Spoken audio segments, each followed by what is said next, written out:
Okay, now we're on. Perfect. So, good evening. So I'm Alberto Cerda. I'm currently the Global Program Officer for Foundation working for Internet Freedom and Rights in New York. Basically, my work is to support organizations working on Internet issues and public policy worldwide, particularly Latin American and African countries. In the past, I have been a law professor at the University of Chile in law and technology, and I was also the international director of NGO Derechos Digitales, and human rights organization based in Chile that works on defending and promoting human rights in the online environment.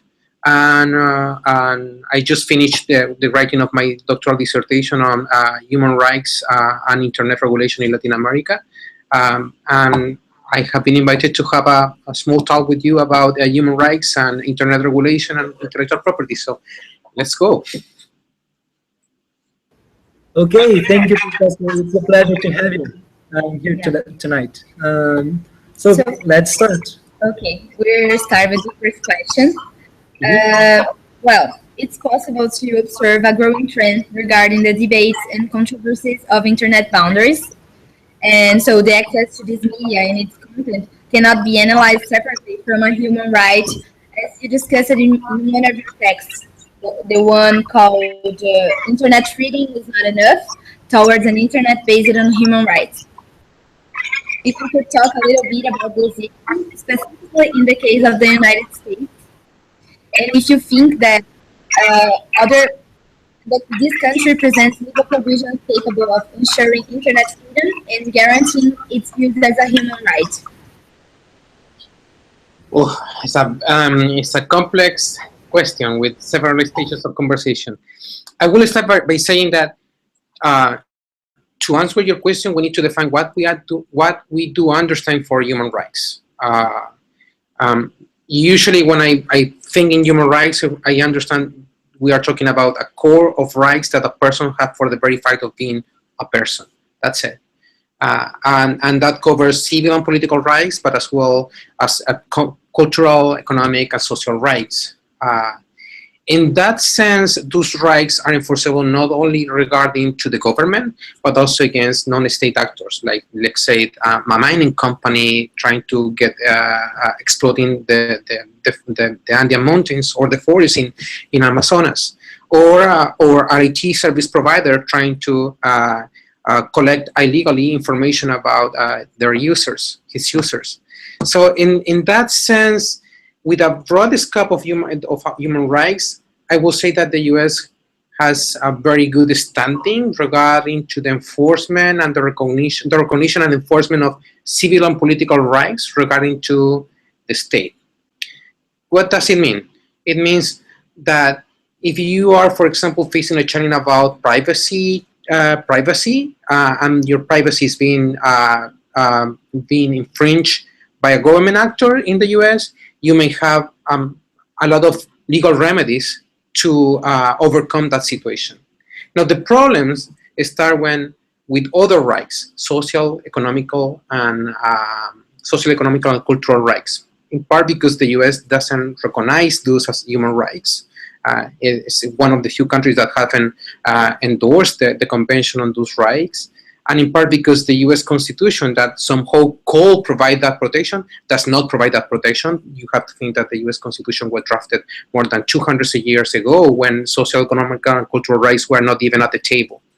And the second problem with the U.S. legal system is that although it has a very strong tradition on civil rights, those are understood as rights that the person has regarding to the state, to the government, and therefore are no rights that you can enforce regarding to private actors, like the private company that provides access to internet, or a publisher, or any other corporation. So in that sense, I have the perception that the U.S. does a very good work in terms of enforcing and recognition and enforcement of civil and political rights regarding to the state actors. But their achievements are not outstanding regarding to the recognition and enforcement of cultural, economic, and social rights regarding state actors, as well as the recognition and enforcement of human rights in general regarding to corporate actors. Does it answer your question? Or shall I give you a couple of examples? Well, a couple of examples would be nice, especially regarding internet freedom. Do you have any examples of the cases that had this specific? Perfectly. Yeah, I think that a good example of this could be the whole discussion about net neutrality. Can an internet service provider, like the telecom provider that provide you access to the internet, like Telefónica in Brazil, can the telecom service provider discriminate between the communication that is taking place between in the internet, and for instance, blocking the access to certain information, reducing the speed of the communication with certain content? Well, if you see that discussion in the Latin American context, where human rights are enforced not only against the state but also against non-state actors like corporation, the answer is seems natural. No, it cannot, because that will infringe on freedom of expression, that will infringe on due process, that may infringe on the right to privacy, that may infringe on the right to access to information. And in this sense, a private actor like a corporate, like a telecom provider, cannot put obstacles to the exercise of that human right. That seems natural. Now, if you go to the US, you cannot do that argument, because the Constitution doesn't require corporate actors to guarantee the exercise of civil rights, and because the US is not part of an international mechanism to enforce those rights regarding corporate actors. And as a result, in the US, the whole discussion about having or not the neutrality becomes a regulatory issue rather than a constitutional or human rights discussion. That is a good example of how the difference changed. And the same happens with the right to privacy or the protection of personal data. As you probably know, in the case of Europe, as well as most countries in Latin America, there is a specific regulation that prevent both the state but also the corporations to process illegally personal information. And that is because somehow we understand that both the government but also the private actors are required to respect our privacy. In the US, it's the opposite. Yes, you have a strong protection when the entity that is processing personal information is a government actor, let's say a federal agency, for instance, or the law enforcement officials. But you don't have that when the entity that is processing your personal information or infringing in your privacy is a private actor, which may explain why it's not a challenge in the US that Facebook or Twitter or any other internet service provider can make money from your privacy. Yeah. Wow, thank you. That's very enlightening. So moving on to the second question. On the Aaron Swartz case, what inputs could you provide regarding the way this issue was led? And do you think the activism of Swartz and his efforts for freedom of knowledge were compatible with your view of an internet based on human rights?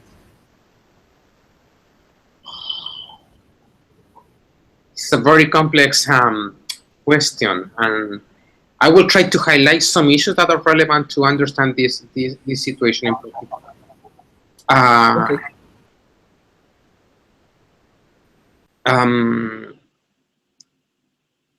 I personally think that intellectual property protection in most countries is too much, and therefore I'm a strong supporter of trying to minimize intellectual property protection. But at the same time, I don't think that we should go. We should disregard political actions, especially in countries where we have democratic procedures in place to change the laws and get laws in line with human rights standards, get laws in line with social justice. In certain cases, I will agree with civil disobedience, particularly in an authoritarian regime that doesn't allow for political action. but I'm not sure that that is particularly the case of Aaron.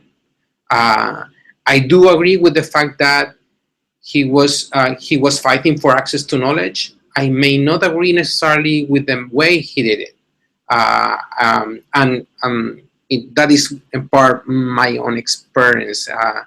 Probably because in my own experience, I was engaged in getting changes in the legal regime on intellectual property in my own country, and we succeeded.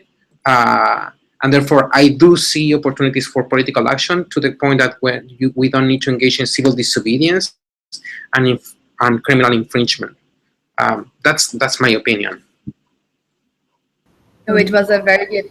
Yeah, I think it was nice to hear your specific personal opinion about the case. And actually, it got me curious about your fights for changing the regulation in Chile. Could you talk a little bit about what you have achieved?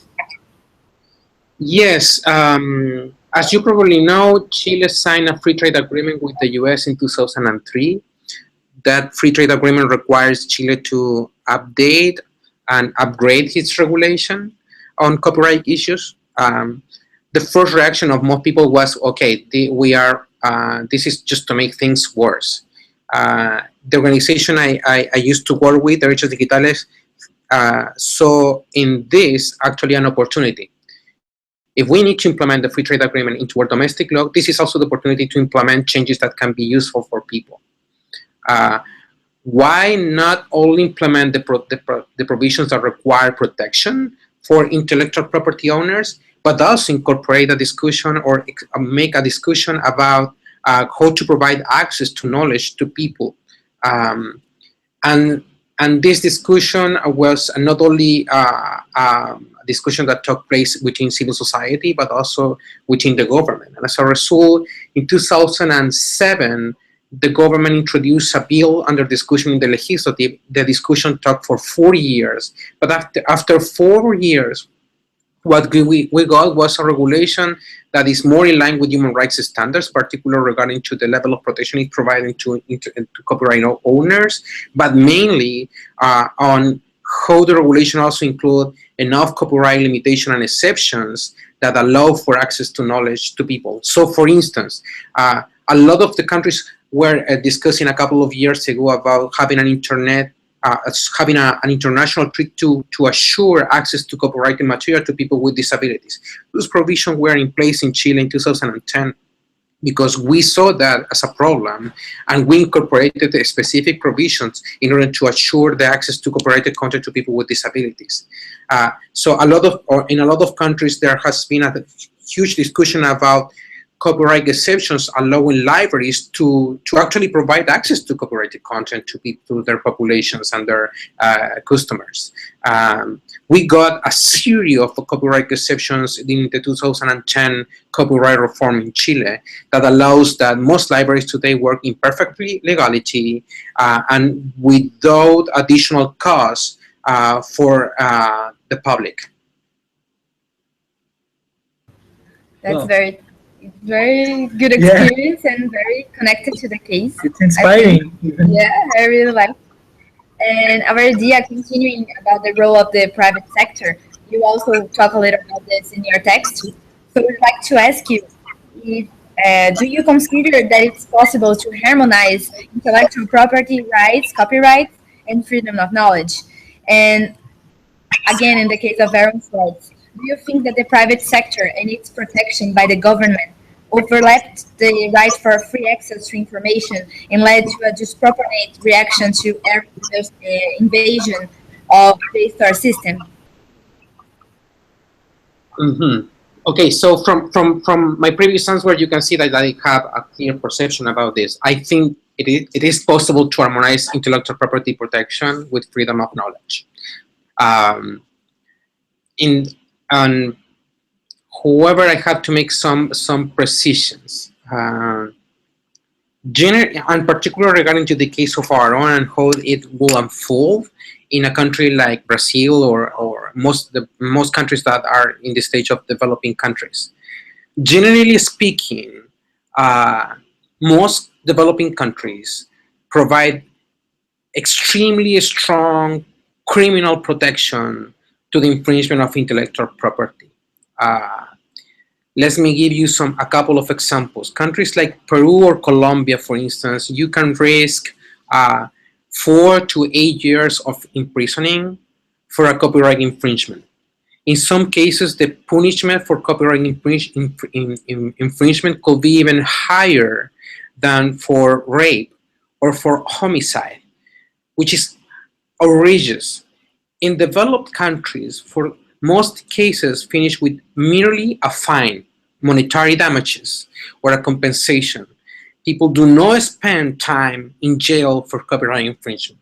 This is just something that is very peculiar in developing countries. In the case of our own, there are additional complexities because in his case, it wasn't only about copyright infringement, but also about a series of other criminal charges, including hacking or unauthorized access into information systems, which make things a little more complex. But if we limit the discussion to intellectual property issue, I will say that today, international legal framework doesn't require countries to over-criminalize intellectual property infringement as they do for the most.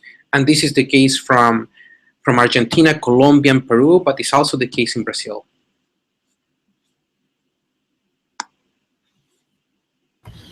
Okay, thank you.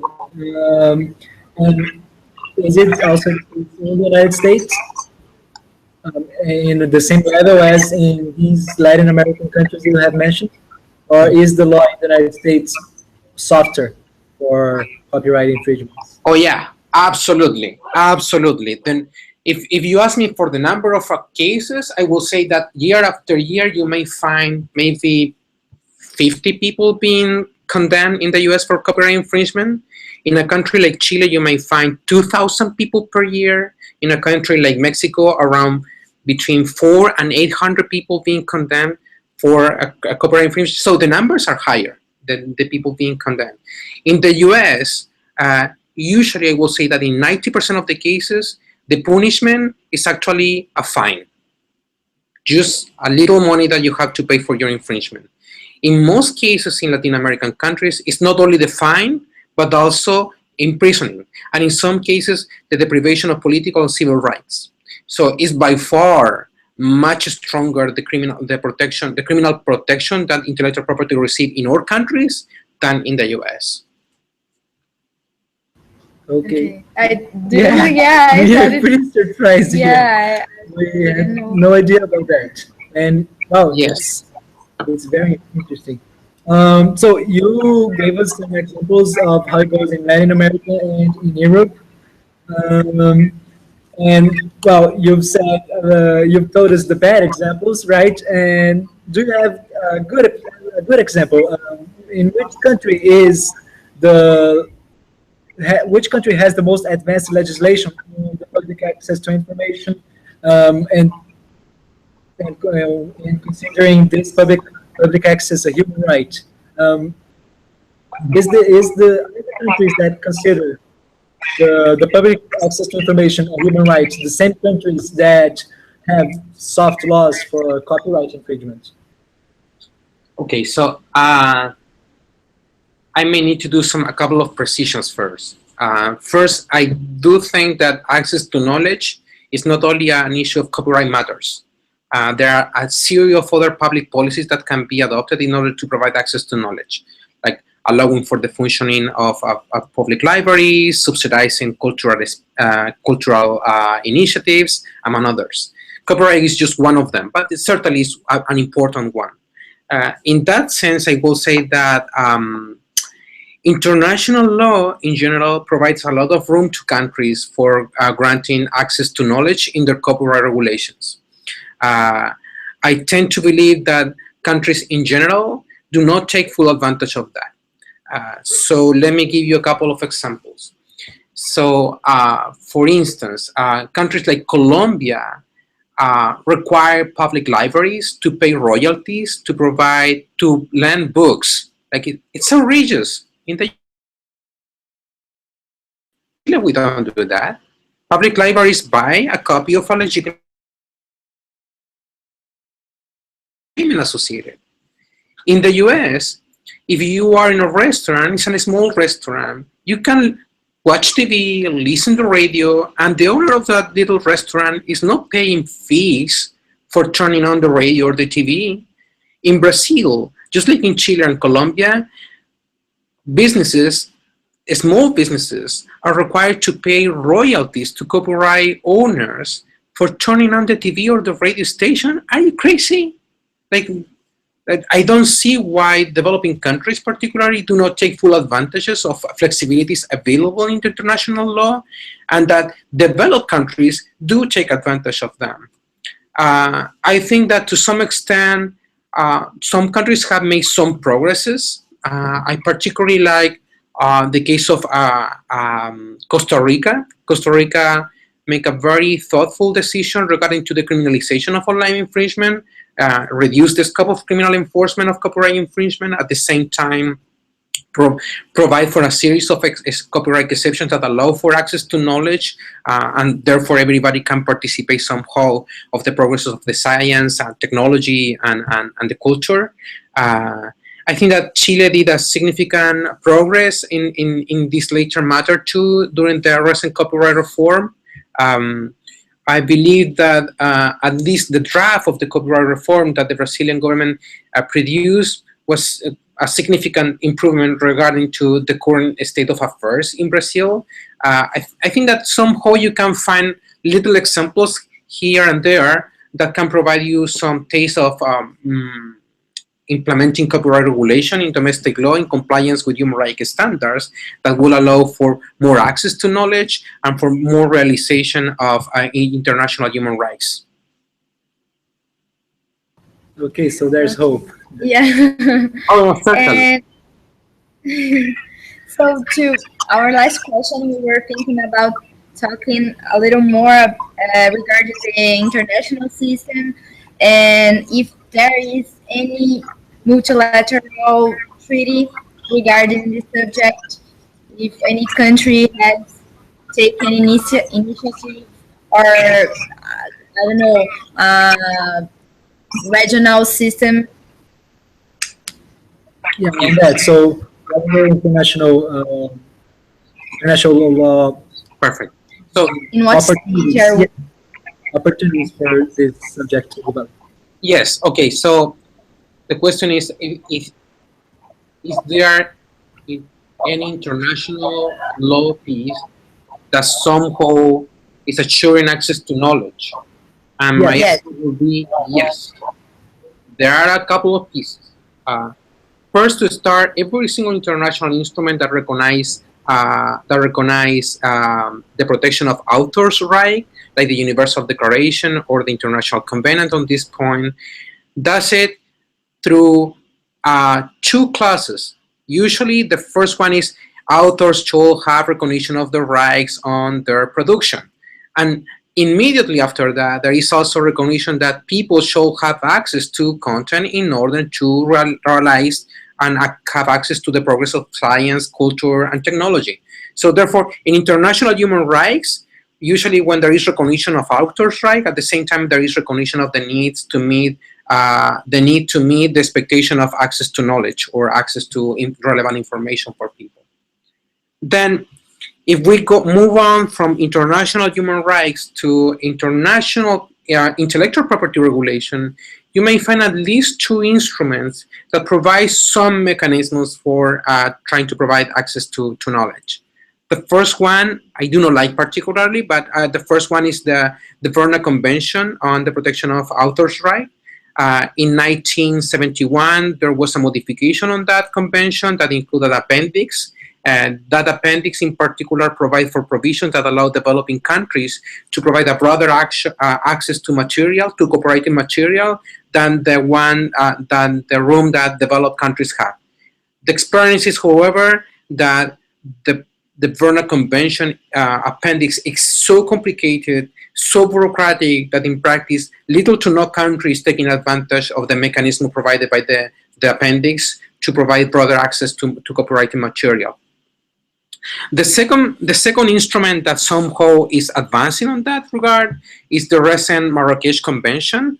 on copyright matters, which is an international treaty that basically provides for access to copyrighted material by people with disabilities.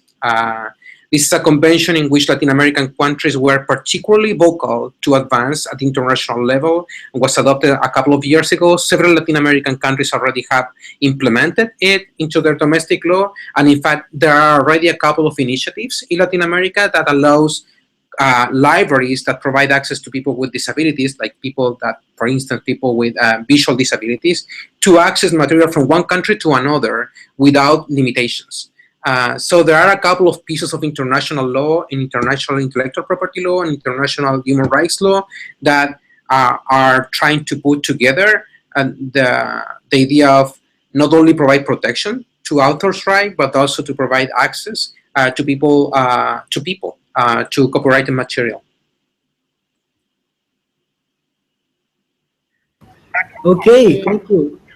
Would you like to do a closing remark, or do you have any message you'd like to or send? any other subject you think it's important for us to improve our paper? I don't know. Knowledge on the issue? Yes. The first time I tried to engage in this discussion about intellectual property and internet regulation, I used to be a lawyer working on criminal defense and labor issues, advising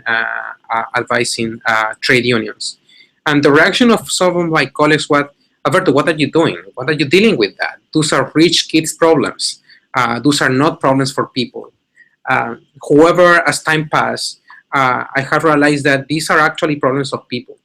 People without access to the internet are left behind in their chances to develop their whole personalities. People with not access to relevant material, educational material, are left behind, and we need to provide access to them. My perception in particular is that in the 19th century, it was relevant for us to assure people that they have land, to work the land and to live from it. And mainly because in Latin America, we were agricultural societies. Today, if we don't assure people to have access to internet and access to relevant material, they are left behind. Just like the agrarian reform was important in several of our countries, the reform of the intellectual property and information control rules is relevant for the development of our societies, not only today, but mainly tomorrow. Thank you, Professor. I think this conversation will help us a lot with our final paper, and we would like to thank you for the opportunity welcome. to talk to you. Thank you. Thank you for the interest that you have on working on these issues. We do need a lot of people, more people working on these issues with an international perspective. I have the perception that sometimes the discussion about these issues, intellectual property or internet policy, are so parochial that we lost the perspective that international law can provide us. That we have room for making improvements without sacrificing without sacrificing development, without sacrificing opportunities for people, without sacrificing even the chances to do businesses. Okay, yeah. Thank you. So this is going to be just not for us, but for everyone who watches this video. And I'd like to thank you again for this opportunity and for sharing some of your thoughts with us. You're very welcome. Thank you. So I will send you 3 pieces that could